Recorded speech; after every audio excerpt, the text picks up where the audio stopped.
Voici la 16e heure du MAG. Synthèse sur le Grand Raid. Synthèse sur le Grand Raid. Heure après heure. C'est l'heure du MAG. C'est l'heure du MAG. Prudence Créole, assurément réunionnais. Le MAG de la 16e heure du Grand Raid à 14h01 avec ce que vous venez de suivre en direct juste avant dans le Breaking News avec la complicité de Grand Place Léo, Walter et Quentin au pied de Jean-Blanc de RER. On l'attendait, on le prévoyait à la plaque, le schéma pouvait se réaliser, il s'est réalisé. Buffard Sébastien qui était 4e à la plaque face à Dominique au PK 98 qui viennent sauter à Grand Place Léo. Lannes Michel, animateur depuis ce matin, bagarreur hors pair pour sa 3e place pour tenter de la préserver. Il a essayé de jouer parmi les grands et puis il a dû s'avouer vaincu et tenter de conserver sa 3e place. Et là, Sébastien Buffard vient de lui porter un coup peut-être décisif puisqu'il vient de s'emparer à Grand Place Léo de la 3e place du général. Et puis pour la première fois dans ce grand raid, le 3e du podium saute l'heure de décalage avec les extraterrestres que sont Iker Carrera et Kylian Jornet en tête. Buffard Sébastien pointant en 3e position à 1h04 des deux Espagnols. Et le fait marquant, bien sûr, c'est qu'il passe de la 4e et la 3e place. J'appelle tout de suite Grand Place Léo, pied de Jean-Blanc RER, Walter, Quentin, l'âne Michel, est-il toujours là? Non, Patrick. Il n'est pas encore arrivé, on ne le voit même pas son nom. C'est ce qu'on appelle un coup de bambou. C'est ce qu'on appelle un coup de bambou. Du 99e kilomètre, 98 km 600, au PK 104, c'est-à-dire qu'il y a quoi? Il y a 6 kilomètres. Non seulement il a perdu son avance, les 9 minutes, mais maintenant le compteur tourne positif pour Sébastien Buffard, c'est-à-dire qu'on sera au-delà des 10 minutes qu'il aura perdu sur ce parcours plaque Grand Place Léo. C'est vous dire combien Sébastien Buffard a la ressource. Il a de la ressource pourquoi? Il faut pas rêver, non pas pour aller chercher les Espagnols. C'est un rêve inaccessible. Pourquoi? Parce que pour la première fois, le 3e, il est au-delà de l'heure de retard sur les deux Espagnols. Il est parti là pour peut-être asseoir, allez, définitivement, c'est encore un peu tôt, sa 3e place. En tout cas, il la prend de fort belle façon. Bravo, monsieur Sébastien Buffard. Grand Place Léo, vous saurez ne pas l'oublier, ce site. A priori, vous ne connaissez pas bien le terrain puisque c'est... vous aviez la montreur en chef, Walter et Quentin, qui vous ont indiqué, mais vous expliquant qu'il y avait encore des côtes à monter, vous étiez un peu perplexe. On verra devant votre comportement. En tout cas, derrière, il semblerait que les choses ne soient pas jouées encore, loin s'en faut, car vous avez le métronome. Le métronome, monsieur Guillon Antoine et le jeune Arnaud, qui font bloc et qui peuvent à nouveau aller chasser Sébastien Buffard. Voilà une course tout à fait belle derrière pour le podium que l'on suivra avec beaucoup d'attention à 14h05. RER.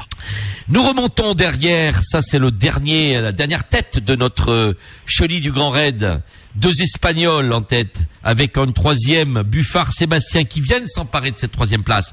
Et puis derrière, à la plaque, vous le savez, bien là, non, on ne saura pas où il est, mais on attendra dans un petit moment. Mais c'est surtout Guillaume Antoine et le jeune qui était 5e chez Dominique à la plaque, à 1h11. Donc à 11 minutes de Buffard Sébastien, que vont-ils faire? Vont-ils pouvoir revenir un peu? Nous les suivrons.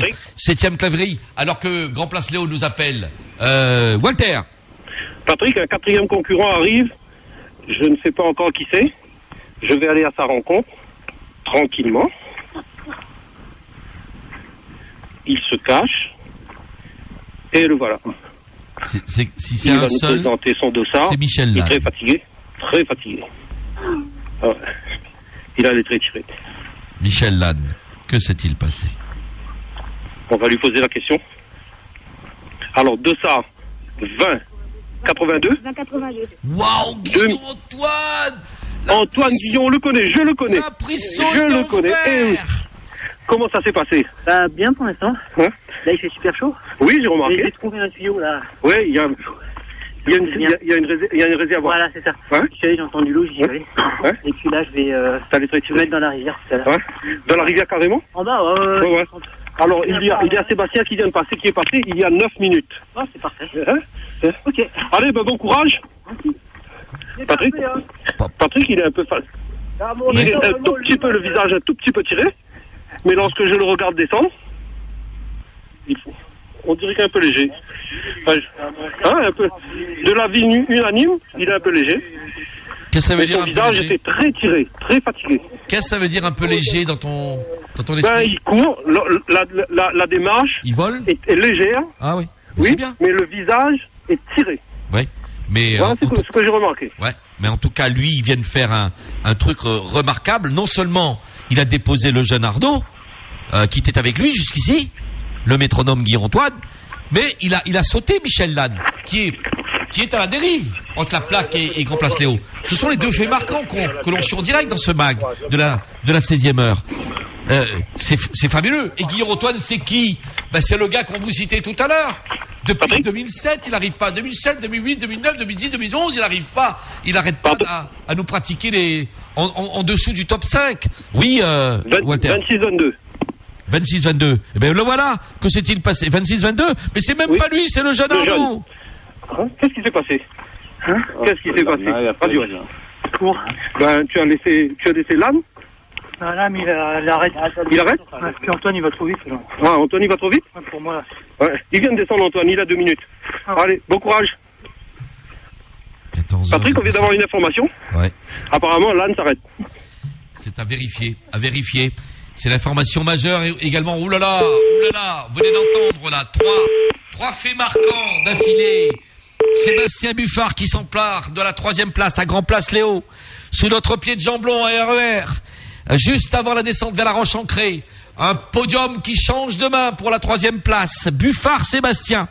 Et puis attention, chassé par le métronome Guillaume Antoine, du super Guillaume Antoine, qui tel un diesel s'est mis à être chaud, et puis dès qu'il a été chaud, il n'a pas cessé de top intermédiaire en top intermédiaire à revenir d'au-delà de la 10e place pour se retrouver 4e. Et tenez-vous bien, il est à 9 minutes seulement de Buffard Sébastien, et que la bataille sera belle entre les deux, et toujours pour la 3e place podium. Et vous venez de l'entendre, en 5e position, on attendait au moins Michel Lannes, mais pas du tout, il n'est pas là, c'est le jeune.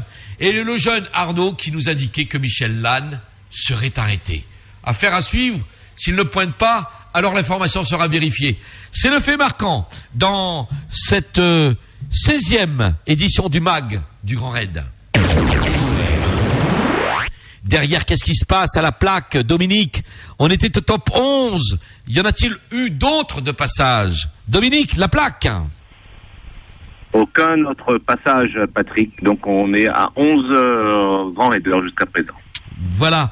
Et sur Col de Fourche, pour être complet, Kevin, la 3e féminine, enfin a-t-elle pointé? Oui, Patrick, elle a pointé ici. Il s'agit du dossard 2640. Le dossard 4 est passé à 14h04 minutes. 14h04 minutes. Dossard 26-40, c'est toujours l'Espagnol Martinez Nerea. Alors là, il semble que l'écart se creuse, encore 13h41 à 14h04. Cela fait 19 plus 4, ça fait 23, 23 plus 25, ça fait 48 minutes, à 48 minutes en 3e position, Martinez Nerea, et elle était à 42 au col du Taibit avant le col de Fourche. C'est vous dire que derrière, et Karine Herry, derrière le compte Émilie, bien sûr, leader chez les féminines, et Karine Herry lâche, et Martinez Nerea sont en train de perdre pied à nouveau.